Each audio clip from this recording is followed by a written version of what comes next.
کہ حضرت علی مشکل کشا ہے تو وہ اپنے بچے کی مشکل حل کرنے نہیں گئے تو پھر تواڈی کی میں کرن گے. میں کہا بیٹا بات ایسی نہیں ہے.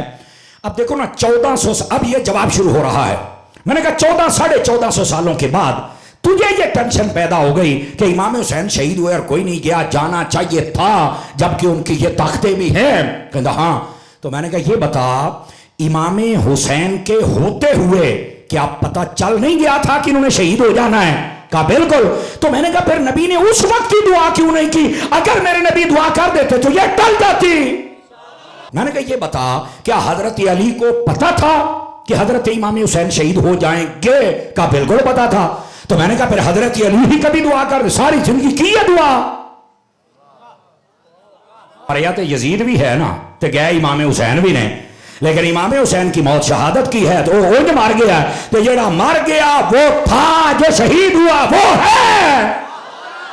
سب سے پہلے ہمیں اس بات کو سمجھنا ہے کہ شہادت کی موت یہ کیسی موت ہوتی ہے.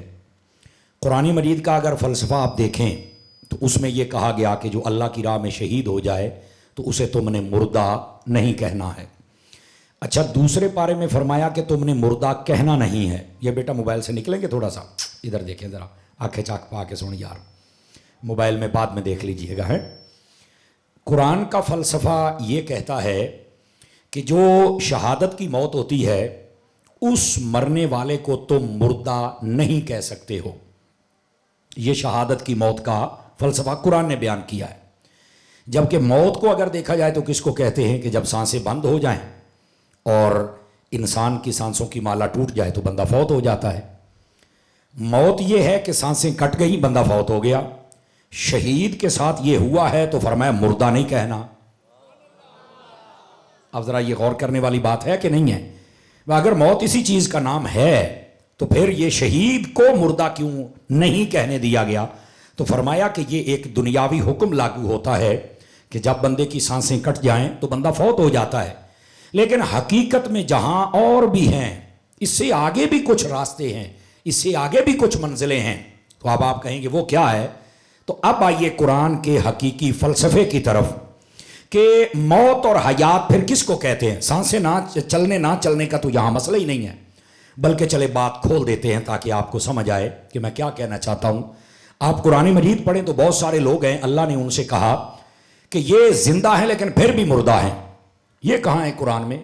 محبوب کریم علیہ السلام ابو جہل اینڈ کمپنی جب ان کو دعوت اسلام دی نا تو انہوں نے قبول نہ کیا اور اتراتے پھرتے تھے, تو اللہ نے فرمایا انک لا تسمع الموتى, حبیب یہ مردے ہیں, یہ تیری بات نہیں سنیں گے, حالانکہ زندہ تھے. لیکن اللہ نے کیا کہا کہ یہ کون ہیں؟ یہ مردے ہیں. اور ادھر شہید جب شہید ہوئے تو اللہ نے فرمایا ولا تقولوا لمن يقتل في سبيل الله اموات بل احياء, جو اللہ کی راہ میں شہید ہو جائے انہیں مردہ نہیں کہنا, یہ زندہ ہوتے ہیں. تو اب دو صورتیں آ گئی نا, ایک طرف زندہ تھے تو رب نے مردہ کہہ دیا, اور دوسرے طرف لوگ قبروں میں چلے گئے تو رب نے زندہ کہہ دیا. تو اب یہ تو وہ سانسوں والی بات سے بھی اگلی بات آ گئی نا. سبحان اللہ کہہ سکتے ہیں, فرنٹ سیٹوں والے کیوں پریشان بیٹھے ہیں؟ ذرا بولتے چلے آئے نا, میں آپ کو بات سمجھا رہا ہوں, اور یہ بنیاد آپ سمجھیں گے تو اگلی بات سمجھنا آپ کے لیے آسان ہو جائے گا. میرے عزیز, میرے بھائی, میرے دوست, اب یہاں پر ایک طرف بندے زندہ تھے تو رب نے مردہ کہا, اور دوسرے طرف بندے مار کے قبر میں چلے گئے تو رب نے زندہ کہا. تو پھر موت اور زندگی کس چیز کا نام ہے؟ کیا یہ سانسوں کا نام ہے؟ تو کہا نہیں, یہ اس سے آگے کی بات ہے. کہا پھر کس چیز کا نام ہے؟ فرمایا وہ کون سی چیز ہے جس نے زندوں کو ہی مردہ بنا دیا, اور وہ کون سی چیز نے جس نے مردوں کو بھی زندہ بنا دیا. اصل تو وہ چیز تلاش کرنی پڑے گی نا. تو جب ہم اس چیز پر غور کرتے ہیں تو پتہ نتیجہ کیا نکلتا ہے؟ اس چیز کا نام ہے تعلق مصطفیٰ. جن کا تعلق نہیں تھا وہ زندہ رہ کر بھی مردہ ہو گئے, اور جن کا تعلق تھا وہ قبروں میں چڑھ کے پھر زندہ ہو گئے.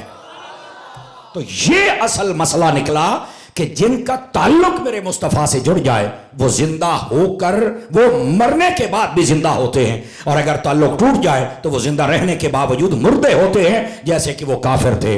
تو اصل حیاتی عشق رسول ہے. آواز کمزوروں والی ہے, جوانوں والی سنائیے ذرا. اصل حیاتی عشق رسول ہے, اصل حیاتی تعلق مصطفیٰ ہے. سمجھ آ رہی؟ ہم سب جتنے بیٹھے ہمیں یہ سمجھنا ہوگا کہ جب ہماری اصل زندگی حضور کی محبت ہے، حضور کا عشق ہے، حضور کا پیار ہے، تو پھر ہمیں اپنے دل کے اندر سب سے پہلے اس چیز کو پیدا کرنا ہوگا تاکہ ہم یہاں رہیں تب بھی زندہ، مر کے قبر میں جائیں تب بھی زندہ رہیں۔ اور اگر یہ نہیں ہے تو پھر یقین فرمائیے پھر زندگی نہیں ہے، پھر بس یہ ایک گزر رہے ہیں دن اور یہ گزر ہی جائیں گے۔ لیکن حقیقت تھی وہ میں نے آپ کو بتا دی۔ اب دوسری بات سنیے، شہادت کی موت کے اندر بسا اوقات ظالم تو بڑا ظلم کرتا ہے، جسم کے ٹکڑے ٹکڑے کرتا ہے یا نہیں کرتا ہے؟ اب یہ بظاہر تو لوگ کہتے ہیں شہادت کی موت اوئے ہوئے ہوئے یہ تو بڑی اوکھی ہے۔ میں نے کہا اصل تمہیں ڈیٹیل کا نہیں پتا، ورنہ اوکھی نہیں اس تو سوکھی کوئی نہیں۔ ہاں اس کو اگر کوئی بندہ سمجھے کہ یہ مصیبت ہے یا یہ پریشانی ہے یا یہ بہت بڑا دکھ اور درد ہے، تو بھائی اس سے بڑا تو بے وقوف کوئی نہیں کہ جو شہادت کی موت کو یہ سمجھے۔ تو آپ کہیں گے مولانا وہ کیسے؟ تو یہ میں حضرت علامہ صاحب کی توجہ چاہتے ہوئے بات عرض کر رہا ہوں۔ یہ بات مفتی احمد یار خان نعیمی رحمت اللہ علیہ آپ نے مواعظ نعیمیہ کے اندر لکھی۔ آپ فرماتے ہیں کہ ایک شخص نے یہی مسئلہ پوچھا اور وہ پریشان تھا کہ یہ میرا مسئلہ کیسے حل ہو، تو ان سے یہ کہا گیا کہ بسا اوقات بظاہر تکلیفیں ہوتی ہیں لیکن وہاں پر نظر آنے والے کو تکلیف نظر آتی ہے لیکن بیچ میں تکلیف نہیں ہوتی، سرور ہوتا ہے۔ انہوں نے کہا وہ کیسے، یہ کیسے ہو سکتا ہے کہ ایک طرف تیر تلوار نیزے چل رہے ہوں اور دوسری طرف سرور آ جائے؟ تو جواب پتہ کیا دیا؟ فرما دیکھیے عورت کا جب ہاتھ کٹ جائے یا کہیں چھری یا کانٹا لگ جائے تو تکلیف ہوتی ہے؟ کہا بالکل، عورت تو بڑا شور مچاتی ہے۔ تو فرمایا پھر ذرا قرآن پڑھیے نا، قرآن جب آپ پڑھیں گے تو اس کے اندر چل کے آپ دیکھیں تو حضرت یوسف علیہ السلام جب سامنے آئے عورتوں کے، اور عورتوں نے جب حضرت یوسف علیہ السلام کے چہرے کو دیکھا تو ہاتھ کے اندر پھل تھے اور چھریاں چل رہی تھی، اور ایسے دیکھا کہ دیکھتی ہی رہی۔ اور قرآن کہتا ہے وَقَطَّعْنَا أَيْدِيَهُنَّ وَقُلْنَ حَاشَ لِلَّهِ مَا هَٰذَا بَشَرًا إِنْ هَٰذَا إِلَّا مَلَكٌ كَرِيمٌ۔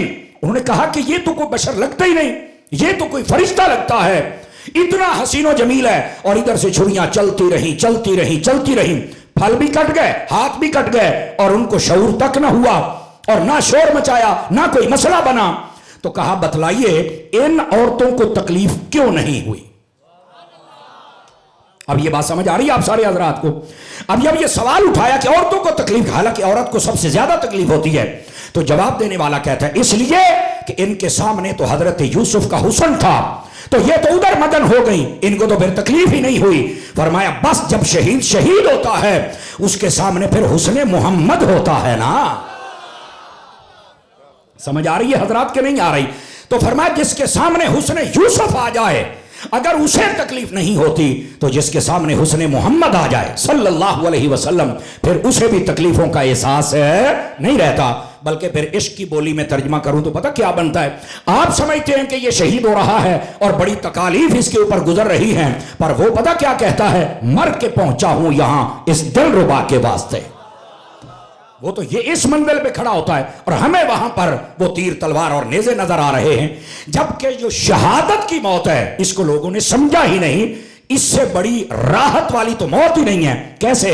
عام موت بندہ مر جائے نا تو نبی پاک کا دیدار قبر میں ہوتا ہے، اور جب شہید ہو تو یہی ہو جاتا ہے۔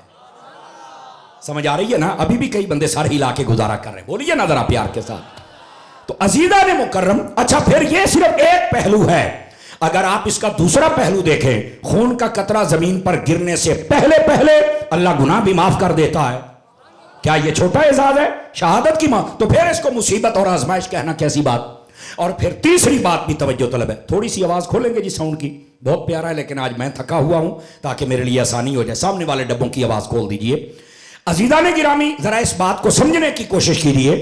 پھر تیسری بات کیا ہوتی ہے کہ یہ جب بندہ شہید ہوتا ہے تو اس پر جتنا بھی ظالم ظلم کرے تکلیف پتہ کتنی ہوتی ہے؟ جیسے چیونٹی کاٹتی ہے نا، کیڑی ہوندی نا، کیڑی یہ جدو چک مار دی ہے، فرمایا جتنا پہلی مرتبہ درد ہوتا ہے بس اتنی تکلیف ہوتی ہے، اور اس کے بعد فرمایا اسے پتہ ہی نہیں ہوتا مجھے کچھ ہوا ہے یا نہیں ہوا۔ اور اس پر دلیل کیا ہے؟ فرمایا دلیل یہ ہے کہ وہ جو شہید ہوتا ہے وہ اللہ کی بارگاہ میں جب پہنچتا ہے، سنیے گا ذرا، اللہ فرماتا ہے اے شہید بتا تیری تمنا تاکہ پوری کی جائے۔ وہ کہتا ہے پھر زندگی دے، میں پھر شہید ہونا چاہتا ہوں تیری بارگاہ میں۔ توجہ ہے حضرات کہ کوئی نہیں ہے؟ تو اگر وہ تکلیفوں میں مبتلا ہے تو پھر تمنا کیوں کر رہا ہے؟ سمجھ آ رہی ہے؟ تو کہا یار گل تے سوچنے والی، میں کہ سوچو گے تو تاں ہی شہادت دی موت سمجھ آئے گی نا۔ اب ذرا اس بات کو جب سمجھیں گے تو میرے عزیز میرے بھائی وہ تمنا کرتا ہے کہ کاش مجھے اللہ پھر زندگی عطا کرے اور میں دوبارہ چل کے اپنی جان کو اللہ کی راہ میں قربان کروں۔ اور وہ پتہ کیا کہتا ہے؟ بار بار ملے، فرمایا نہیں، ہمارا حکم تھا، ہمارا وعدہ تھا، یہ پورا ہو چکا، اب تو نے موت کا ذائقہ چکھ لیا ہے، لہٰذا دوبارہ تمہیں یہ موقع نہیں دیا جائے گا۔ تو یہ دلائل کیا ثابت کر رہے ہیں کہ جو شہادت کی موت ہوتی ہے اسے بہت بڑی کوئی آزمائش سمجھ لینا، یا اسے یہ کہنا کہ یہ مصیبت ہے یا یہ دکھ اور درد کی گھڑیاں ہیں، فرمایا نا تمہیں اصل پتہ نہیں ہے، اس کی ڈیٹیل پڑھو۔ میں سمجھتا ہوں یہ تو خوش نصیبوں کو شہادت کی موت عطا کی جاتی ہے۔ اور پھر یہ تو تھا شہید، لیکن محبوب کریم صلی اللہ علیہ وسلم آپ نے جب شہادت کے اور شہید کے فضائل بیان کیے نا، تو وہاں پر ایک اور بات بھی بڑے توجہ طلب ہے۔ کئی ایسی شخصیات ہیں کہ جن کی شہادت کی خبر میرے نبی نے پہلے دے دی تھی، ان میں سے ایک حضرت فاروق اعظم کی ذات ہے، ایک حضرت عثمان غنی کی ذات ہے، اور ایک حضرت امام حسین کی ذات ہے۔ اور پھر اگر آپ ڈیٹیل پڑھیں مختلف حدیثوں کی تو حضرت مولا علی کے بارے میں بھی میرے نبی نے پہلے ہی بتا دیا تھا کہ آپ کو بھی شہید کیا جائے گا، اور یہاں تک فرمایا کہ یہاں پر ضرب لگے گی اور یہاں تک خون نکلے گا اور آپ کی داڑھی مبارک خون سے رنگ جائے گی، گویا کہ سارا کچھ مصطفیٰ ایسے دیکھ رہے ہیں جیسے ہاتھ کی ہتھیلی کو دیکھا جاتا ہے۔ تو وہ خوش نصیب لوگ جن کو نبی پاک علیہ السلام نے پہلے بتا دیا تھا کہ تم نے شہید ہونا ہے، ان میں سے ایک ہستی کا نام امام حسین رضی اللہ تعالیٰ عنہ بھی ہے۔ اور میں یہاں حضرت علامہ صاحب کی توجہ اور جتنے سٹیج کی زینت میرے علماء بیٹھے میں ان کی توجہ چاہتے ہوئے بات عرض کرنا چاہتا ہوں، جس کو شہادت کا ٹائٹل دیا جائے نا، وہ صرف یہ نہیں ہوتا کہ یہ بندہ فوت ہو گیا ہے، اس کے پیچھے ایک اور راز بھی ہوتا ہے، اور وہ یہ ہوتا ہے کہ یہ مرنے والا حق پر تھا۔ یہ اس کو سمجھیے گا ذرا، اس کے پیچھے ایک راز یہ ہوتا ہے کہ مرنے والا حق پر ہے، چونکہ اگر کوئی بندہ کسی اور موت مر جائے تو اس کو کبھی کسی نے شہید نہیں کہا، جس کی موت سب سے اعلیٰ ہو اس کو شہید کہا جاتا ہے۔ اب نبی پاک نے جب امام حسین کو شہید کہہ دیا تو یہ کہنا اس بات کی دلیل ہے کہ حسین حق پر ہے۔ اور اب اگر کوئی تلاش کرنے لگ جائے کہ امام حسین سے یہاں پر معاذ اللہ غلطی ہو گئی یا یہاں پر ہو گئی، تو یہ بہت بڑی غلطی وہ خود کر رہا ہے، چونکہ نبی پاک نے پہلے بتا دیا تھا کہ میرے حسین کو شہید کیا جائے گا، اور شہید اس زبان نے کہا ہے جس زبان سے حق کے علاوہ کچھ نکلتا ہی نہیں ہے۔ تو یہ حق ہونا امام حسین کا یہیں پر واضح ہو گیا۔ اور یہاں ایک اور بات کا جواب بھی دے دوں اگر آپ کی توجہ ہو تو، چونکہ فتنوں کا دور ہے نا، اور وہ یہ ہے، میں حضرت علامہ صاحب فیصل آباد میں حاضری پیش کر رہا تھا تو یہ مجھے ایک دوست نے کہا کہ یہاں ایک بندہ ہے، اس نے بڑا عجیب سوال کیا ہے، اور وہ کہنے لگا کہ تسی ادھا دے ڈاکٹر ہو تو اے ذرا دوائی تو دے کے جاؤ۔ تو میں کہا لے ابھی مریض ہو سکتا میرے کو ہو بے دوائی، آپ سبحان اللہ نہیں کہہ رہے، ٹھیک ہے ہم تھکے ہوئے ہیں، تم تو جاگ رہے ہو نا، ذرا بولیے سبحان اللہ پیار کے ساتھ۔ تو مجھے کہتا، میں نے کہا بتائیے ابھی کیا مسئلہ ہے؟ تو وہ کہتا ہے جی یہاں وہ بندہ ہے تو بڑی عجیب بک بک کرتا ہے، وہ یہ کہتا ہے کہ دیکھو جی تم حضرت علی کو مشکل کشا کہتے ہو۔ میں کہا جی میرا عقیدہ ہے اور اس بھی ایک وضاحت ہے، وہ ہم کریں گے تو پھر آپ کو سمجھ آ جائے گا۔ تو کہتا ہے چلو وضاحت بعد کی گل ہے، حضرت علی مشکل کشا ہیں، مشکل اگر حل کرتے ہیں تو ان کو چاہیے تھا نا کربلا میں چل کے اپنے بیٹے کی مشکل حل کرتے، تو جو اپنے بیٹے کی مشکل نہیں حل کرنے گئے تیری تو پھر کرن گے نا۔ اب یہ بظاہر اس کا سوال ہے اور آپ بھی سارے چپ ہو گئے، ظاہر سی بات ہے بظاہر سوال ہوتے ہیں کہ ان کے اندر لگتا ہے بڑا وزن ہے، لیکن جب ہم جواب دیں گے تو انشاءاللہ منٹیں پھوک کر دیں گے ساری، لیکن آپ کی سبحان اللہ کی آواز نہیں آ رہی، ذرا بولیے ذرا پیار سے، تو یہ پھوک نکل جائے گی اللہ کی رحمت سے۔ اور آپ کو پتا ہے کہ جیسا یہ ہمارا ادارہ ہے، جیسا یہ سٹیج ہے، اور جیسے حضرت علامہ صاحب کی طبیعت ہے، اور یہ جس محبت کے ساتھ بات کرتے ہیں تو ہمیں بھی اسی محبت سے ہی آپ کو بات سمجھانی ہے نا، چونکہ آپ کو پتا ہے ہم اتاری ہیں، ہم انتشاری نہیں ہیں، ہم اتار والے ہیں اور پیار والے ہیں۔ لیکن اگر کوئی ہمارے مسلک پر اعتراض کرے گا جواب دینا تو ہماری ذمہ داری ہے نا، یار بولو نا، سیری ہلائی جاؤ گے، بولو تو صحیح نا یار۔ تو اب اس کا کیا جواب ہے کہ حضرت علی مشکل کشا ہے تو وہ اپنے بچے کی مشکل حل کرنے نہیں گئے تو پھر تواڈی کی میں کرن گے؟ میں کہا بیٹا بات ایسی نہیں ہے۔ اب دیکھو نا 1400، اب یہ جواب شروع ہو رہا ہے، میں نے کہا 1400 سالوں کے بعد تجھے یہ ٹینشن پیدا ہو گئی کہ امام حسین شہید ہوئے اور کوئی نہیں گیا, جانا چاہیے تھا جبکہ ان کی یہ طاقتیں بھی ہیں. کہتا ہاں. تو میں نے کہا یہ بتا, امام حسین کے ہوتے ہوئے کیا پتہ چل نہیں گیا تھا کہ انہوں نے شہید ہو جانا ہے؟ کہا بالکل. تو میں نے کہا پھر نبی نے اس وقت کی دعا کیوں نہیں کی؟ اگر میرے نبی دعا کر دیتے تو یہ ٹل جاتی.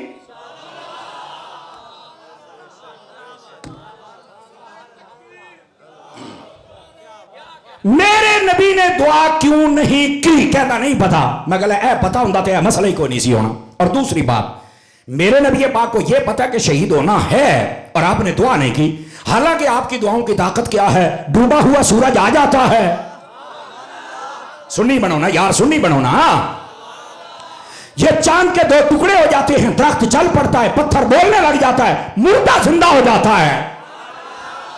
ہوتا ہے, سب کہا ہوتا ہے. تو میں کہا کیوں نہیں دعا کی تھی؟ یہ نہیں پتا. میں کہا کھلو تینوں 10 کے جاواں گا. لیکن پہلے اگلا جواب. میں نے کہا یہ بتا, کیا حضرت علی کو پتا تھا کہ حضرت امام حسین شہید ہو جائیں گے؟ کہا بالکل پتا تھا. تو میں نے کہا پھر حضرت علی ہی کبھی دعا کر, ساری زندگی کی ہے دعا. کہا جی حضرت علی نے بھی نہیں دعا کی. تو میں کہا پھر جینا دا بیٹا ہے انہوں نے ایڈی ٹینشن کوئی نہیں, تو ایڈی ٹینشن لئی بیٹھا ہے. سمجھ آ رہی ہے میری بات کی؟ اچھا تیسری بات, سب سے بڑھ کے پیار والدہ کو ہوتا ہے. کہا بالکل. تو میں کہا حضرت سیدہ کائنات کو بھی پتا تھا؟ کہا تو سارے کو پتا سی. تو میں نے کہا پھر انہوں نے بھی دعا نہیں کی. لیکن ایک بات میں بتاؤں کون سی دعا ہوتی تھی, یہ چل کے تلاش کرنا, مل جائے گا, میں ذمہ دار ہوں. حضرت مولا علی پاک, سیدہ کائنات امام حسن پاک اور خود میرے مصطفیٰ یہی دعا کرتے تھے, یا اللہ ہمارے حسین کو صبر عطا فرمانا ہے. یہ دعا ہوتی رہی. لیکن یہ نہیں کہا کہ یہ مصیبت ٹل جائے یا یہ آزمائش ٹل جائے یا یہ جو بھی ہے یہ ٹل جائے. نہیں نہیں, فرمایا یہ آئے پر صبر دینا. آواز سمجھ آ رہی ہے آپ سارے حضرات کو؟ تو کہا جی اتاری صاحب اس سے رزلٹ اور نتیجہ کیا نکلا؟ میں نے کہا پہلے تو میں نے بات سمجھائی ہے, اب دیتا ہوں اس کا رزلٹ اور نتیجہ, دوسرا جواب تاکہ بات سمجھ آئے. میں نے کہا جناب یہ جو شہادت تھی نا امام علی مقام کی, یہ میرے حسین کا تھا امتحان. یہ کیا تھا؟ میرے امام کا تھا امتحان. اور امتحان سے بھاگتے وہ ہیں, میں نہیں کہنا تو کلے کلے بندے نو سمجھ آ جانی ہے, بھاگتے وہ ہیں جن کا بچہ نکما ہوتا ہے, نالائق ہوتا ہے, جاہل ہوتا ہے, احمق ہوتا ہے, پتہ ہے کہ یہ پاس نہیں کرے گا, یہ فیل ہو جائے گا. وہ بھاگتے ہیں کہ یہ امتحان نہ ہو, بس ویسے ہی کم بن جائے. اور جن کا بچہ حسین جیسا ہوتا ہے وہ بھاگتے نہیں, وہ کہتے ہیں ہم تیاری کروا کے بھیج رہے ہیں, ہمارے حسین سے جو سوال ہوگا میرا لاجپال جواب بھی دے گا اور کامیابی بھی حاصل کر کے واپس آئے گا. یہ میرے امام کا امتحان تھا. اور امتحان سے بھاگا نہیں جاتا, بلکہ جو امتحان ہوتا ہے اس کی تیاری کی کروائی جاتی ہے. اور پھر سارا جہاں دیکھتا ہے کہ جب تیاری ہو جائے تو میرے امام نے امتحان کو پاس کیسے کیا ہے. اب بتا دوں ایک سادہ بات میں, اگر اجازت دے تو بتا دوں ایک سادہ بات میں, توجہ فرمائیے گا.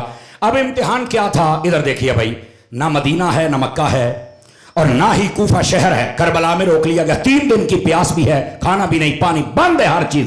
اب بظاہر تو آواز بھی اونچی نہیں آنی چاہیے تھی, اور پانی یزیدیوں نے اپنے پاس رکھ لیا کہ نہ یہ پیئیں گے اور نہ ہی یہ جیئیں گے, اور پانی ہم رکھیں گے, پیتے رہیں گے تو جیتے رہیں گے. لیکن امام نے جب امتحان پاس کیا نا تو رزلٹ پتہ کیا نکلا؟ جو پیتے رہے وہ پی کے مر گئے, اور جس نے نہیں پیا تھا وہ نیزے پہ چڑھ کے پھر زندہ ہو گیا تھا. توجہ ہے کہ کوئی نہیں آپ سارے حضرات کی؟ یہ ہے امتحان اور یہ ہے رزلٹ, اور یہ ہے موقع پر ہر چیز کو واضح کر دیا گیا. عزیزان گرامی اس واسطے سمجھیں, میرے لجپال امام کریم امام حسین رضی اللہ تعالی عنہ آپ کی شان اقدس اور آپ کا یہ جو کمال تھا یہ اس انداز کا تھا. میں سمجھتا ہوں کہ یہ تو 1 منٹ سے پہلے ہمارا مسئلہ حل ہو سکتا ہے اور ہمیں یہ بات سمجھ آ سکتی ہے. اور لوگ سمجھتے ہیں کہ یہ شہادت کی موت نہ جانے یہ کتنی بڑی آزمائش ہے, اور اس کا میں ترجمہ اور کرتا ہوں, یہ آزمائش نہیں ہے, یہ تو سعادت ہے, اور یہ ہر بندے کو مل سکتی نہیں, اور جس کو ملتی ہے آج دیکھ لو, میری طرف دیکھو نا آپ سارے حضرات, مریت یزید بھی ہے نا تو گئے امام حسین بھی نے, لیکن امام حسین کی موت شہادت کی ہے تو وہ اونج مار گیا، تو جڑا مر گیا وہ تھا، جو شہید ہوا وہ ہے۔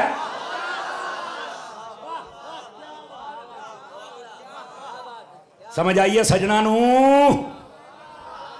جو مر گیا وہ تھا اور جو شہید ہوا وہ، تو اس لیے ہم کہتے ہیں یزید تھا، حسین یہ ہے، اس کا ترجمہ بنتا۔ اللہ کریم آپ کو برکت دے۔ عزیزان گرامی، اب آئیے ذرا اگلی بات، تھکے تو نہیں آپ حضرات؟ ادھر آئیے، جو میں بات آپ کی خدمت میں عرض کر رہا ہوں، میرے عزیز میرے بھائی، حضرت امام پاک رضی اللہ تعالی عنہ، آپ کو اللہ نے شہادت کی موت عطا کی، اور اس کا لیول کیا ہے میں نے بتا دیا کہ اس کا لیول یہ ہے کہ مرنے کے بعد کسی کو مردہ کہنے کی اجازت نہیں ہوتی۔ اچھا ادھر دیکھیں میری طرف، چلو پڑھے لکھے لوگ بیٹھے ہو تو انہوں گال جلدی سمجھ آ جائے گی۔ شہید جب شہید ہوتا ہے تو اس کو دفن کہاں کیا جاتا ہے؟ قبر میں نا۔ تو اللہ نے فرمایا کہ جو شہید ہو جائے اس کو تم نے مردہ نہیں کہنا ہے، حالانکہ شہید کو قبر میں دفن کیا جاتا ہے۔ تو میں نے کہا قرآن کی پھر آیت سے کم از کم اتنا تو مان جاؤ کہ کچھ قبروں میں جا کے بھی زندہ ہوتے ہیں، کم از کم اتنا تو مان جاؤ۔ چلو جب شہید مان جائیں گے نا تو نبیاں دا تو مڑ اپے منی گیا نا۔ اچھا نبی اور شہید کے بارے میں جب مان جاؤ گے تو باقی اسی دھکے نال منا لینا ہے۔ تو آپ کہیں گے دلیل ہوتی ہے یا دھکا ہوتا ہے؟ تو میں نے کہا وہ دلیل والا دھکا ہی کہہ رہا ہوں نا، وہ دعا جڑا زور والا وہ نہیں، یہ جو دلیل ہوتی ہے اصل بات یہ ہے۔ اب آئے ذرا، شہید کا زندہ ہونا یہ بھی ثابت، نبی کا زندہ ہونا یہ بھی۔ بھائی دیکھو نا، شہید اپنی قبر میں زندہ ہے، اگر بالکل، تو میں کہا نبی تے ہر قبر چاہتا ہے، تو جڑا اپنی قبر زندہ ہے تو ہر قبر چاہن والا، ٹھیک ہے یہ الگ موضوع ہے، لیکن میں نے اشارہ دیا ہے تاکہ بات سمجھ آ جائے۔ لیکن یہاں ہر بندہ کیسے زندہ ہوتا ہے؟ میں نے کہا میری جان ادھر دیکھیے، اگر ہر بندہ زندہ نہیں ہے قبر میں تو سوالوں کے جواب کون دیتا ہے؟ بات سمجھیے گا، جب بھی کوئی قبر میں جاتا ہے تو اس کو زندہ کیا جاتا ہے، پھر وہ سوال ہوتے ہیں، پھر وہ جواب دیتا ہے۔ اچھا کوئی کہہ سکتا ہے 10 15 20 منٹ کے لیے زندہ کیا جاتا ہے، اس کے بعد پھر مر جاتے ہیں۔ میں نے کہا نہیں، یہ بات بھی غلط ہے۔ کہا دلیل؟ تو میں نے کہا دلیل یہ ہے، نبی پاک نے فرمایا اس کی قبر کو یا جنت کا باغ بنایا جاتا ہے یا جہنم کا گڑھا۔ اب جس کی قبر جنت بنی ہوئی ہے اور وہ وچ مریا پیا ہے، کیا یہ عقل مانتی ہے آپ کی؟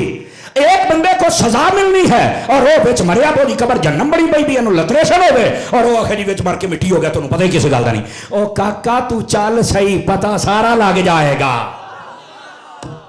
یہ غلط ہے۔ سوال و جواب کے بعد قبر کی دو حالتیں بن جاتی ہیں، یا جنتی یا جہنمی۔ دونوں صورتوں میں زندہ رہنا ضروری ہے تاکہ اچھا ہو تو ثواب ملے اور اگر برا ہو تو عذاب ملے، اور یہ مردوں پر نہیں ہوتا، یہ زندوں پر ہوتا ہے۔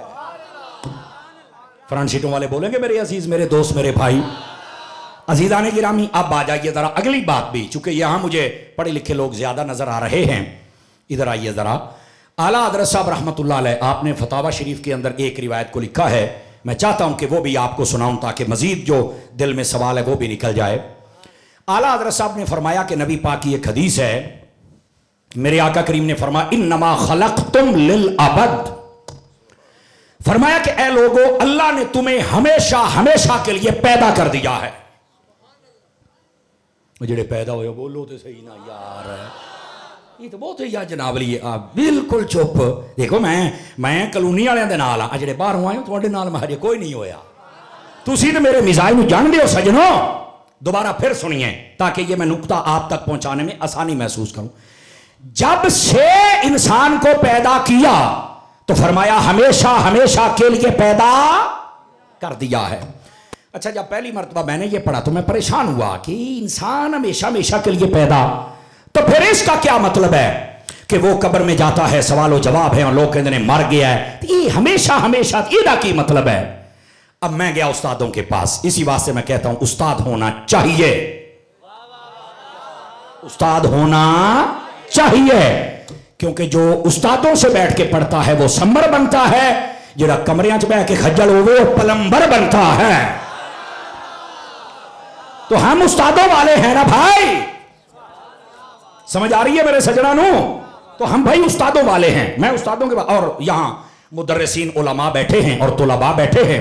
آپ کے ذوق کے لیے ایک بات بتا دیتا ہوں، استاد کا ہونا بہت ضروری ہے. آپ دیکھیں یہ جتنے فرشتے تھے نا، آپ نے سنا ہوگا اس بات کی سند کیا، میں ادھر نہیں جا رہا، کہ ان سب کا جو منیٹر تھا، جو استاد تھا، جو سمجھانے، معلم الملکوت، وہ کون تھا؟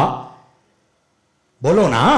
ان کو سمجھانے والا یہ جو ابلیس ہے، یہ ان کو پہلے سمجھایا، اس کی ذمہ داری تھی کہ یہ کام تم نے سمجھانے ہیں. میں اس کی سند کی طرف نہیں جا رہا، لیکن میں یہ بات کر رہا ہوں کہ یہ استاد تھا اور باقیوں کو سمجھاتا تھا، لیکن اس کا استاد کوئی نہیں تھا. لیکن ایک وقت آیا سارے فرشتے بچ گئے، اے شیطان بن گیا. کیوں؟ میں نے کہا جن کا استاد تھا وہ بچ گیا، جن کا نہیں تھا وہ برباد ہو گیا ہے.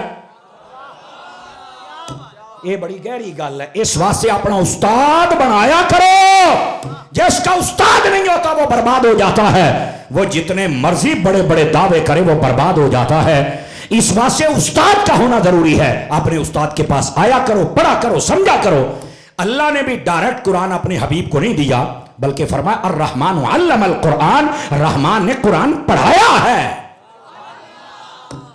یہی تو مفتی احمد یار خان نعیمی رحمت اللہ علیہ آپ نے لکھا ہے، فرمایا اللہ استاد ہے اور مصطفیٰ شاگرد ہے. اللہ نے خود اپنے حبیب کو پڑھایا ہے. تو جب قرآن ڈائریکٹ نبی کو اللہ نے نہیں عطا کیا بلکہ سکھا کے پھر بھیجا ہے، تو اے جڑے کہندے نے کلیاں بہ کے پڑھ لو، مولویوں کو نہیں جانا چاہیے، آپ پہ سمجھو. میں کہا نہیں ہے پترا، اگر قرآن ڈائریکٹ ہوتا تو نبی کو ڈائریکٹ دیا جاتا، اللہ نہ پڑھاتا، اور پھر نبی بھی آگے امت کو ڈائریکٹ دیتے. نبی نے بھی ڈائریکٹ نہیں دیا، اصحاب صفہ کے چبوترے پر بٹھایا سب کو اور پھر قرآن پڑھایا سب کو. آپ نے ڈائریکٹ نہیں دیا، آپ نے پڑھایا ہے، آپ نے سمجھایا ہے. یہی وجہ ہے کہ جتنے یہ مدرسے ہیں آج، یہ وہی مصطفیٰ کی سنت کو ادا کر رہے ہیں. یہ تاجدار مدینہ علیہ السلام کی سنت کے مطابق بیٹھ کر قرآن پڑھتے اور پڑھاتے ہیں. یہی وجہ ہے لوگ اتنی مخالفت کرتے ہیں کہ کہیں مدرسے بند ہو جائیں، مولویوں کے پاس نہ جاؤ، خود بیٹھ کے پڑھو. لیکن یہ سارے برباد ہو جاتے ہیں. مولویوں کی کل بھی اللہ نے عزت بنائی تھی، مولویوں کی آج بھی عزت بنائی ہوئی ہے. یہ جو ڈائریکٹ ہے نا، میں گھر بہ کے پڑھتا ہوں نا، تو میں کہا پتر گھر بہ کے پڑھنا ہوں نا، تو پھر نبی پاک استاد کے فضائل نہ بیان کرتے. نبی پاک شاگرد کے فضائل، نبی پاک نے یہاں تک فرمایا من سلک طریقا یلتمس فیہ علما سہل اللہ بہ طریقا الی الجنہ. فرمایا جو علم دین حاصل کرنے والے راستے پر چل پڑے، اللہ تعالیٰ اس کے لیے جنت کا راستہ آسان کر دیتا ہے. اگر انہیں گھر بیٹھ کے پڑھنا تے راہ کیڑا ہے، کہندا یہ تو نہیں پتا. میں کہا پتا ہوندا تے سننی نہ ہوندا. یہی راستہ ہے کہ استاد کے پاس آ کے بیٹھو اور پڑھو. یہ پڑھو گے تو پھر دین سمجھ آئے گا، اگر پڑھو گے نہیں تو دین سمجھ نہیں آ سکتا. اور یہ بھی ایک عجیب تماشا ہے، ویسے اگر سمجھے تو ہمیں سمجھ آ جانا چاہیے. ڈاکٹر کے بارے میں کبھی نہیں کہا کہ گھر بیٹھ کے میڈیکل کی کتابیں پڑھ لو، مارکیٹ میں ملتی ہیں، آپ پہ ہی ڈاکٹر بن جاؤ، خود ہی ریسرچ کرو. کیا فائدہ ڈاکٹروں کے پاس جانے کے لیے؟ ہر ڈاکٹر کے پاس جاؤ، نئی دوائی تجویز کرتے ہیں، نیا ٹیسٹ ہمیں لکھ کے دے دیتے ہیں. چھڈو پر انہوں نے اختلاف کیتے ہوئے نے، گھر بیٹھو اور آپ بھئی ڈاکٹر کی کتابیں پڑھے اور دوائی لے لو. کیا ایسا کبھی ہوتا ہے؟ وہاں کہتے ہیں نہیں ڈاکٹر کے پاس جانا ہے کچھ بھی ہو جائے. اسی طرح اگر آپ دیکھیں کہ کوئی انجینئر ہے تو آپ وہ جب تک ساری کتابیں نہیں پڑھتا اس کو کوئی انجینئر نہیں کہہ سکتا. حالانکہ گاؤں دیہاتوں میں بڑے بڑے جگاڑی لوگ ہوتے ہیں، لیکن کبھی کسی کو انجینئر نہیں کہا. کیوں؟ یہ کتے پڑھے ہی نہیں، اس کا کوئی استاد ہی نہیں جس کو کیسے یہ جو مرضی بنا دے. توجہ کر رہے ہیں آپ حضرات؟ تو کیا مولوی پونا ہی اتنا آسان سمجھا کہ گھر بیٹھ کے آپ پہ پڑھ کے تو مولوی بن جانا ہے؟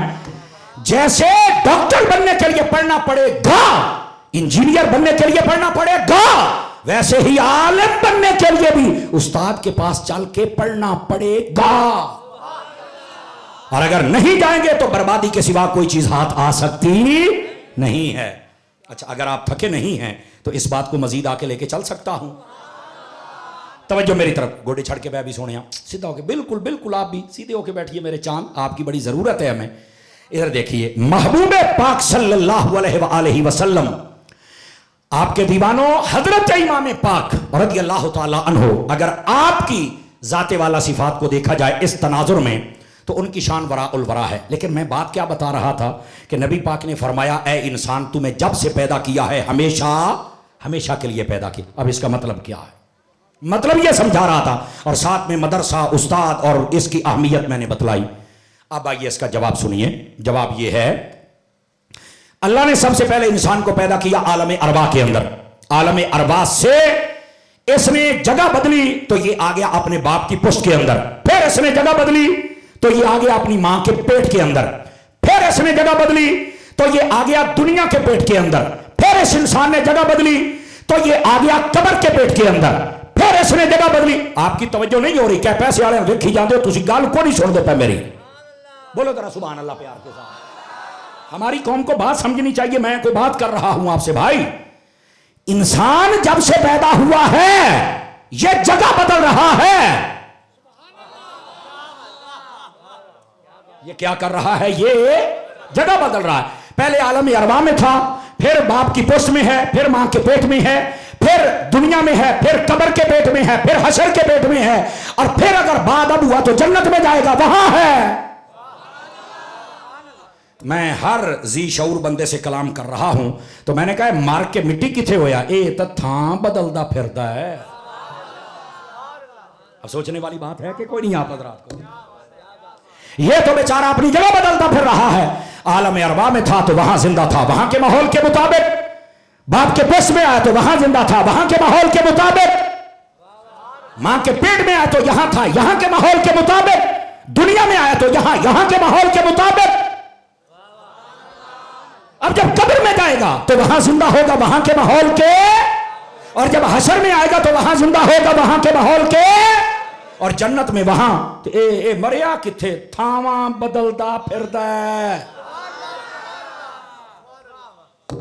وسلم کے غلاموں، اس واسطے یہ جو عام موت مر جاتا ہے وہ بھی قبر میں چل کے زندہ ہوتا ہے، تو جو شہید ہو اس کو مردہ کہنے پر تو رب نے پابندی لگا دی ہے نا، تو پھر اس کو تم کیسے کہہ سکتے ہو؟ اب آ جائیے ذرا اگلی بات آپ کی خدمت میں عرض کروں۔ بات چل رہی ہے حضرت امام حسین کی، تھکے تو نہیں آپ سارے حضرات؟ حضرت امام علی پاک رضی اللہ تعالی عنہ، یہ سن 60 ہجری ہے، رجب کا مہینہ ہے۔ حضرت امیر معاویہ کا انتقال ہوتا ہے، یزید تخت نشین ہوتا ہے۔ اس نے دمشق سے پیغام بھیجا مدینے میں کہ 4 بندے جلدی جلدی میری حمایت کر دیں، میری بیعت کر دیں۔ پوچھا کون کون سے؟ ایک حضرت امام حسین پاک، دوسرے عبداللہ بن عباس، تیسرے عبداللہ بن زبیر، چوتھے عبداللہ بن عباس۔ یہ 4 ہستیاں۔ کہا جی یہ میری بیعت کر دیں، حمایت کر دیں۔ پھر اس کو یہ تھا کہ یہ جو 4 لوگ ہیں نا، یہ چاروں کے چاروں اس وقت سارے لوگوں کے لیے مرکز کی حیثیت رکھتے ہیں، اور یہ چاروں کے چارے بزرگوں کی اولادیں ہیں۔ کس کی اولادیں ہیں؟ ذرا نکالیے گا ذرا صوفی صاحب، ادھر دیکھنا، بڑی خاص بات کہنے لگا ہوں۔ یہ چاروں بزرگوں کی اولادیں ہیں، اور ہن میرے جملے دا مول پایا جے، یزید ان چاروں کا مخالف ہو گیا۔ پتا چلا جو یزیدی ہوتا ہے وہ بزرگوں کا بھی مخالف ہوتا ہے، بزرگوں کی اولادوں کا بھی مخالف ہوتا ہے۔ بات سمجھ آئی ہے کوئی نہیں آئی آپ حضرات کو؟ تو وہ ان چاروں کا مخالف ہو گیا، کہتا تھا کہ یہ میری حمایت کر، میں جو کہہ رہا ہوں وہ مان جائیں۔ کیوں بھائی؟ تینوں جو سمجھ آئیے اسی کی میں مان جائیے، یہ ایسا نہیں ہو سکتا۔ ان چاروں نے کہا کہ ہم ایسے تیری نا چھپ چھپ کے حمایت نہیں کر سکتے، ہمیں پتا چلا کہ تیرے معاملات میں کوئی سنجیدگی نہیں ہے، جب تک وہ سنجیدگی نہیں آئے گی تو ہم تیرے ہاتھ میں ہاتھ دے کے یا تیری حمایت کر کے یہ اعلان کر کے تیری حکومت کو مستحکم کر سکتے نہیں۔ بس اتنی بات تھی، لیکن اسے شک تھا کہ اگر انہوں نے میری حمایت نہ کی تو شاید یہ میرے خلاف کھڑے ہو جائیں گے۔ وہ بات کی بات تھی، وہ کھڑے ہوتے یا نہ ہوتے یہ مسئلہ تھا بات کا، لیکن بہرحال اس کے دل میں یہ سیانے کہندے نا کانے نو کان تھڑک جاندا ہے نا، انہیں آکھیا بھی شاید یہ میرے خلاف کھڑے ہو جائیں گے۔ حضرت امام پاک رضی اللہ تعالیٰ عنہ، آپ، عبداللہ بن زبیر، عبداللہ بن عباس، عبداللہ بن عمر، ان سب نے کہا جی ہم تیری حمایت نہیں کریں گے۔ اب یہ ایک بات ہے اور یہ ہر بندہ سن بھی نہیں سکتا، لیکن جو حسینی ہوتا ہے وہ سنا کے ضرور جاتا ہے۔ امام حسین نے پہلا سبق یہ دیا ہے، زندگی میں کبھی بھی گندے بندے کو ووٹ نہیں دینا ہے۔ فیصلہ میں نے آپ کے ہاتھوں میں دے دیا، گندے بندے کو کبھی پروموٹ کرنے کی اجازت بس اس کی حمایت کرنے کی اجازت نہیں ہے۔ امام حسین نے پہلا سبق یہ دیا ہے۔ دوسرا، جب یزید نے مدینے میں بندے بھیجے نا تو آپ نے 28 رجب کو مدینہ چھوڑ دیا تھا. 28 رجب کو, یہ نور الابصار میں لکھا ہوا ہے, 28 رجب کو چھوڑ دیا. چونکہ یہاں آوازیں بلند ہونا شروع ہو گئی, قریب تھا لڑائی ہوتی. امام حسین نے فرمایا کہ ہم مدینے میں لڑائی ہونے نہیں دیں, آوازیں بلند نہیں ہونے دیں گے, تاکہ مدینے سے لوگوں کا اعتبار نہ اٹھ جائے. اور یہ بارگاہ ادب ہے, اور یہاں آواز بلند نہیں ہونی چاہیے, یہاں امن رہنا چاہیے. امن کی خاطر میرے حسین نے مدینہ چھوڑ دیا, مکے چلے گئے.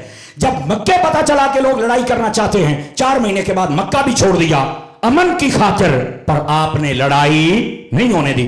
آپ کربلا میں پہنچے, 3 دن کے لیے پانی بند رہا, پر آپ نے امن کی خاطر پیاس برداشت کی, پر بد امنی نہیں ہونے دی. پھر جب 10 محرم کو تیر چل گئے تو امام حسین نے فرمایا یا اللہ, اللہ کا تیرا شکر ہے کہ میں نے بد امنی نہیں کی, بد امنی یزیدی کر رہے ہیں. اب یہاں پر امام حسین کا دوسرا سبق کیا ہے؟ یہ درسگاہ کربلا کا دوسرا سبق ہے. پہلا ہے کہ گندے بندے کے ہاتھ میں ہاتھ نہیں دینا, گندے بندے کو اپنا حمایتی نہیں بنانا, اس کی حمایت نہیں کرنی. اور دوسری بات, کبھی بھی بد امنی نہیں کرنی. بد امنی یزیدیوں کا کام ہے, امن حسینیوں کا کام ہے. سمجھ آ رہی ہے حضرات؟ یہ حضرت امام حسین رضی اللہ عنہ آپ کا دوسرا سبق تھا. تو محرم میں جتنے بد امنی کرتے ہیں وہ یزیدی ہیں. محرم میں جتنے بد امنی کرتے ہیں وہ کون ہیں؟ اور ویسے وہ سال کے کسی بھی دن میں کریں تو تب بھی یزیدی ہی ہیں. سمجھ آئی نا؟ لیکن محرم ایک حساس دن ہوتے ہیں جن کے اندر آل پاک کا ذکر کرنا چاہیے. اب لوگ بس اوقات ایسے بھی ہم نے دیکھے, خدا ان کو ہدایت دے, کہ جو اٹھ کے صحابہ کے خلاف بولنا شروع کر دیتے ہیں. بھائی تیری تیاری نہیں امام حسین کی تے مار پڑ. کیوں حضرت جی تیاری نہیں دی, پڑھنا تیاری تیری اپنی کوئی نہیں, تے پہ گئے ہیں صحابہ نو. اور پھر اگر ہم بات کریں تو ہماری قوم چوپ شاہ بن جاتی ہے, اور پھر لوگ کہتے ہیں پتہ نہیں یہ کیا ہو گیا. جس دن ساڑی قوم نو شعور آ گیا مسئلہ تے تاں حال ہونا ہے نا. لیکن خیر بار دودھ نہ چلی جائے, یہ اشارے دینا سمجھانا یہ میری ذمہ داری ہے. حضرت امام پاک یہ دوسرا سبق تھا کہ کبھی بد امنی نہیں ہونے دیں. اب تیسرا سبق امام حسین کا سنیے گا. حضرت امام پاک رضی اللہ تعالیٰ آپ کا پورا سفر آپ سٹڈی کریں, کسی بھی مسلک کی کتابیں اٹھا کر, جاتے اور آتے امام حسین نے 2 کام نہیں چھوڑے. ایک کام نماز نہیں چھوڑی. آواز ہی مٹھی آئی ہے نا یار. ایک امام حسین نے نماز نہیں چھوڑی, اور دوسرا امام حسین نے اپنی بیویوں کو بے پردہ نہیں ہونے دیا ہے.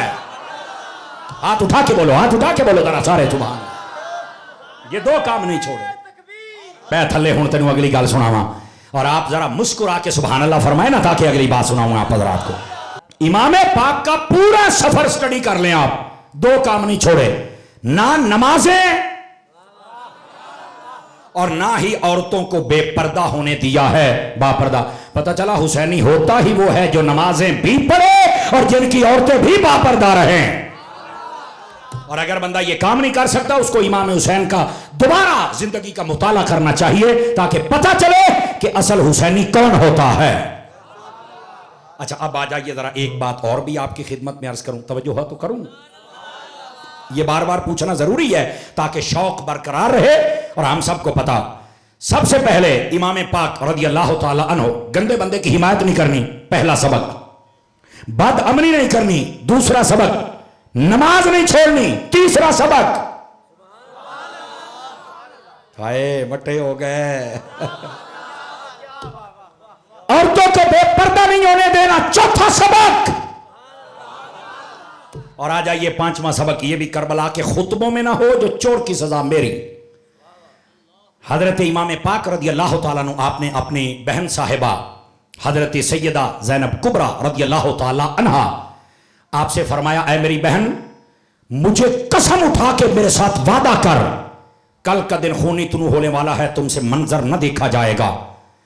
بھائی جان پھر کیا کریں؟ فرمایا وعدہ کر کے تم کبھی بھی بے صبری نہیں کرو گی اور اپنی آواز کو بلند نہیں کرو گی, چونکہ صبر کرنا یہ ہمارے گھرانے کی شان ہے.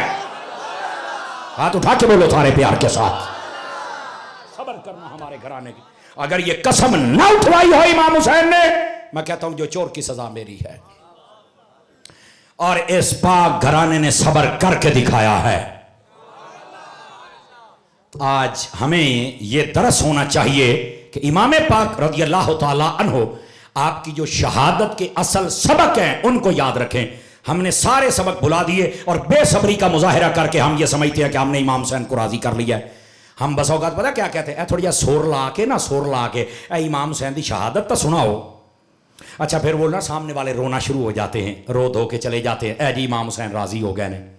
حالانکہ امام حسین روک رہے ہیں کہ بے صبری نہیں کرنی. اور ویسے بھی مٹھی جی میں گل کراں جی سمجھ آ جاوے تھا. اعلیٰ حضرت صاحب نے فرمایا کہ بڑے یزیدیوں نے ظلم کیے اور اس بات کا دکھ ہر مسلمان کے دل میں ہے, اور اگر کسی کے دل میں نہیں تو اس کو اس دکھ سے مر جانا چاہیے کہ میرے دل میں یہ دکھ کیوں نہیں ہے. لیکن فرمایا کہ اس دکھ کا مطلب بے صبری نہیں, چونکہ رب صبر کو پسند فرماتا ہے.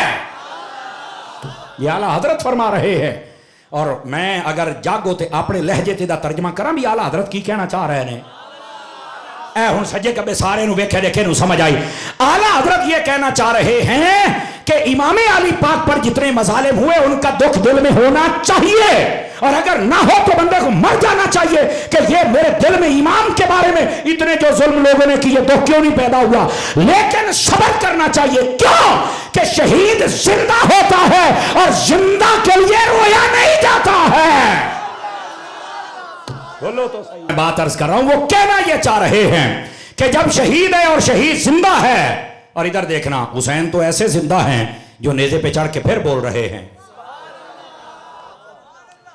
علامہ ابن عساکر نے لکھا اس بات کو, وہ جو کمرے میں باندھا ہوا ہے نا, وہ یہ کہتے نہیں ایسا کچھ نہیں ہویا. چل پراں جھوٹے جئیے. علامہ ابن عساکر نے عمر بن منہال سے لکھا ہے, وہ فرماتے ہیں زید بن ارقم بڑھاپے کی عمر میں تھے, کوفہ میں رہتے تھے, اور ان کو نہیں پتا تھا کہ ازر کربلا کے میدان میں ان ظالموں نے کیا ظلم کر دیا ہے. تو اس وقت بسا اوقات ان کو اپنی آنکھوں کے جو پردے تھے نا وہ کھینچ کر ایسے دیکھنا پڑتا تھا کوئی الفاظ. تو آپ گھر کی چھت پر, چھوٹے چھوٹے گھر ہوتے تھے تو اس کے اوپر بیٹھ کر اونچی جگہ پر آپ قرآن پڑھ رہے تھے.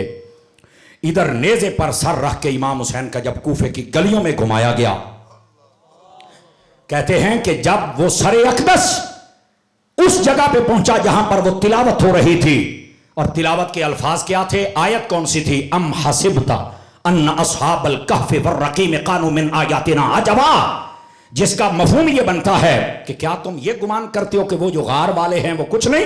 فرمایا وہ جو غار والے ہیں نا, غار والے اصحاب کہف, وہ تو اللہ کی عجیب نشانیوں میں سے نشانیاں ہیں. بھائی ظاہر سی بات ہے 309 سال تک پڑے رہے, پھر زندہ ہو گئے اور پھر وہاں سو گئے, تو یہ ایک عجیب نشانی تو ہے. تو حضرت امام حسین نے جب یہ سنا سے دھڑ کربلا میں ہے, سر نیزے پہ ہے, تو نیزے کے اوپر سے سر ایسے گھوما اور تلاوت کرنے والے کی جانب منہ کر کے کہا, اور تو ابھی یہ کہہ رہا ہے کہ اصحاب کہف اللہ کی عجیب نشانیاں ہیں. ہاں وہ ہیں, پر انا قتلی و حملی اعجب من اصحاب الکہف, اور میرا قتل ہو کے نیزے پہ چڑھ کے قرآن پڑھنا یہ ان سے بھی بڑی نشانی ہے. بولو ذرا پیار سے. اب بات سمجھ آئیے, امام علی پاک یہ وہ شہید ہیں جو نیزے پہ چڑھ کے پھر بول رہے ہیں, اور دھڑ کربلا میں ہے اور سر یہاں. اور یہاں حضرت امام پاک رضی اللہ تعالی عنہ, آپ کو اللہ نے وہ زندگی عطا فرمائی کہ ہر شہید کے بارے میں یہ کہا گیا کہ زندہ ہے. امام حسین نے ہو کے دکھایا کہ یوں زندہ ہوتا ہے. سمجھ آ رہی میرے دوستوں کو؟ اچھا اب ہوا کیا, عجیب اور لطیف بات یہ ہے, یہ جتنے کربلا کے شہید ہیں نا, ادھر میرے ال دیکھا رہے میرے ال, ان کے جو دھڑ ہے نا, دھڑ یہ گردن سے نیچے نیچے, یہ کربلا میں دفن ہے. یہ کہاں دفن ہے؟ کربلا میں. اور ان میں سے اکثر لوگوں کے سر یہ ملک شام میں دفن ہے. ملک شام دمشق اس کا دارالخلافہ ہے, اس کے اندر ایک قبرستان ہے, اس کا نام ہے باب الصغیر. یہ وہی قبرستان ہے جس کے مین گیٹ چوک کے اوپر علامہ ابن عساکر کی قبر ہے. اچھا تھوڑا سا آگے جائیں تو حضرت امیر معاویہ کا مزار ہے. تھوڑا سا آگے جائیں, اے ہن میں نام لینے لگیا سجے کبھی ویکھے دیکھے نہ چپ رہ سکتا ہے, بلال حبشی کا مزار ہے. ہائے ہائے, حضرت بلال حبشی. اور یہ وہی شہر ہے جس کے اندر حضرت داہیہ کلبی کا مزار ہے. اور داہیہ کلبی پتہ کون ہے؟ جس کی شکل میں جبرائیل مصطفیٰ سے ملنے کے لیے آیا کرتے تھے. اور یہی وہ شہر ہے جہاں پر حضرت سیدہ زینب رضی اللہ تعالی جو میدان کربلا میں ساتھی، آپ کا مزار بھی اسی شہر کے اندر ہے. اور آپ کو ایک اور بات بھی، حضرت سیدہ سکینہ کا مزار بھی یہاں ہی ہے. پھر چپ ہو گئے ہو، پھر چپ ہو گئے ہو، تکڑے ہو وہ ذرا. اور یہی وہ دمشق ہے جس کے اندر حضرت ام سلمہ کا مزار ہے. اور ام المومنین ام سلمہ پتہ کون ہے؟ جن کو نبی پاک نے ایک شیشی دی تھی، اس میں مٹی تھی. فرمایا سلمہ جس دن یہ سرخ ہو جائے سمجھ لینا میرا حسین شہید ہو گیا ہے. یہ حضرت ام سلمہ رضی اللہ تعالی جزاک اللہ، آپ کا مزار بھی وہاں ہے. اور اللہ کی رحمت سے ان سب کے مزاروں پر فقیر کو حاضری کا موقع ملا ہوا ہے. میں عراق میں بھی گیا ہوں، لبنان میں بھی گیا ہوں، شام میں بھی گیا ہوں، کربلا بھی گیا ہوں، نجف بھی گیا ہوں، کوفہ بھی گیا ہوں، بغداد بھی گیا ہوں، سامرا بھی گیا ہوں، موصل بھی گیا ہوں. اوے اللہ تو انو بھی لے جائے. پچھلی اچھا اب جو میں بات کہنے لگا ہوں یہ بات سمجھیے گا، یہ ڈیٹیل آپ کو کیوں بتائی ہے. ادھر دیکھیں، ادھر یہ جو کربلا ہے یہ ملک عراق میں ہے. شہر کربلا کہاں ہے؟ ملک عراق میں ہے. یہاں سے 2 گھنٹے کی فلائٹ ہے ملک شام دمشق. پورے 2 گھنٹے لگتے ہیں جتنا کراچی سے اسلام آباد کا سفر ہے. اتنے سفر کے بعد پھر دوسرا ملک آتا ہے. اور یہ بھی میرا خیال ہے کہ 1 گھنٹہ 35-40 منٹ کی فلائٹ ہے، 2 گھنٹے ہوں گے تو یہ پار ٹپ جائے گا. یعنی یہاں سے دبئی 2 گھنٹے لگتے ہیں، آسان بات سمجھ لیجیے. ٹھیک ہے، تو اتنا سفر ہے، پھر آتا ہے شام. یہ جو شہیدان کربلا ہیں ان کے جو دھڑ ہیں یہ کربلا میں دفن ہیں، اور ان کے جو سر ہیں وہ ملک شام میں دفن ہیں. اب یہاں ایک سوال آیا. اب یہ کمرے میں بیٹھنے والا جاہل تو کوئی حال نہیں کرے گا. سوال یہ آیا کہ ان کو جب سلام کرنا ہے تو کربلا میں سلام کریں تب جواب دیں گے، یا ملک شام میں جہاں ان کے سر دفن ہے وہاں سلام کریں تو تب جواب دیں گے؟ اب سوال تو ہے نا، بھائی داڑھی ادھر ہے، ساری ادھر ہے، سلام کہاں کریں تو کہاں جواب دیں گے؟ جواب سننا. فرمایا جہاں سے بھی کرو یہ سلام بھی سنتے ہیں، جواب بھی عطا فرما دیتے ہیں. بلکہ ایک اور بات بھی سن لیجیے، صرف سوال یہ نہیں، اس کا جواب آگے مکمل کرنا ہے. ابھی اعلیٰ حضرت صاحب سے فتاوی رضیہ شریف میں سوال ہوا. اعلیٰ حضرت سے بندے نے سوال کیا کہ آپ یہ بتلائیں کہ ہمیں پتہ چلا کہ حضرت علی کا جو روضہ اقدس ہے یہ مختلف اقوال رکھتا ہے کہ یہ روضہ کہاں ہے، آپ بتائیں گے کہ کہاں ہے تاکہ ہم وہاں پہنچ کر سلام کریں؟ اے اعلیٰ حضرت تو سوال ہو ہے، مفہوماً سنا رہا ہوں، جواب سنیے گا. آپ نے فرمایا کہ ایک قول یہ ہے کہ نجف میں ہے، اور ایک قول یہ ہے کہ کوفہ میں ہے، ایک قول یہ ہے کہ مدینہ میں ہے، اور ایک قول یہ ہے کہ پتہ ہی نہیں کہ حضرت علی کا مزار کہاں ہے. چونکہ اس وقت خارجی دشمنوں کا بڑا زور تھا تو اس وقت چھپا دیا گیا کہ آپ کا مزار کہاں ہے. یہ 4 اقوال. فرمایا اور بھی ہیں، لیکن جڑی اعلیٰ حضرت نے اگلی گال کی تھی نا، اس تے بولو گے تو تقریر ہوگی نہیں تو چھڑ دیاں گا. فرمایا پر یہ کوئی قبروں اور جگہوں کے محتاج تھوڑے ہیں، اور یہ تو جہاں سے سلام کرو سن بھی لیتے ہیں، جواب بھی دے دیتے ہیں. یہ اعلیٰ حضرت صاحب نے لکھا ہے. اور اعلیٰ حضرت کو اعلیٰ حضرت پتہ کس چیز نے بنایا ہے؟ ویسے تو عشق رسول نے بھی، ویسے تو منکروں کو جو رد کیا اس نے بھی اعلیٰ حضرت بنایا ہے، ویسے تو دفاع صحابہ بھی ہے، ویسے تو دفاع اہل رسول بھی ہے، لیکن حقیقت میں اعلیٰ حضرت کو اعلیٰ حضرت پتہ کس چیز نے بنایا ہے؟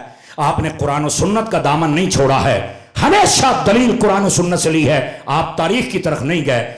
جتنے بندے فارغ ہوئے ہیں تاریخ کی طرف گئے ہیں تو فارغ ہوئے ہیں. وہ کہتے ہیں تاریخ بعد والوں کی ہے، اصل تاریخ تو قرآن میں ہے نا. تاریخ کس کو کہتے ہیں؟ پرانے زمانے کی خبریں، پرانے زمانے کی نیوز. اب پرانے زمانے کی، آج کل جدید دور ہے، کیمرے کا دور ہے، سب کو پتا ہے کہ فلاں اڈے تے کی ہویا ہے تے خبراں پٹھا چلدا پیا ہوندا ہے، فلاں صوبے چ کی ہویا خبراں پٹھا چلدا پیا ہوندا ہے. خبراں نے نا وہ جنہاں دا زور ہے وہ آپے ہی اوندیاں لکھوا لیندے نے، اوندیاں دعا لیندے نے. کہندے نے راتی ڈالا ہی آیا ہے بوتلاں والا، بولو تے صحیح نا، راتی ڈالا ہی آیا تو ماحول ہی بدل گیا ہے. تے میں کہ ڈالے آج تو نہیں ہوندے تے یزید دے دور تو ہوندے سن. اوے بولو تے صحیح نا یار، او بہ جا تھلے. تو یہ جنج دے ڈالے اونج دیاں گلاں، لیکن جو میں بات کہہ رہا ہوں اور بھائی جدید دور ہے، سب کو پتا ہوتا ہے کہ اصل مسئلہ کی ہے تو جھوٹ ہوندا ہے خبراں دے وچ، تے جدو دور ہی جدید نہیں سی ادو کنا جھوٹ ہوئے گا.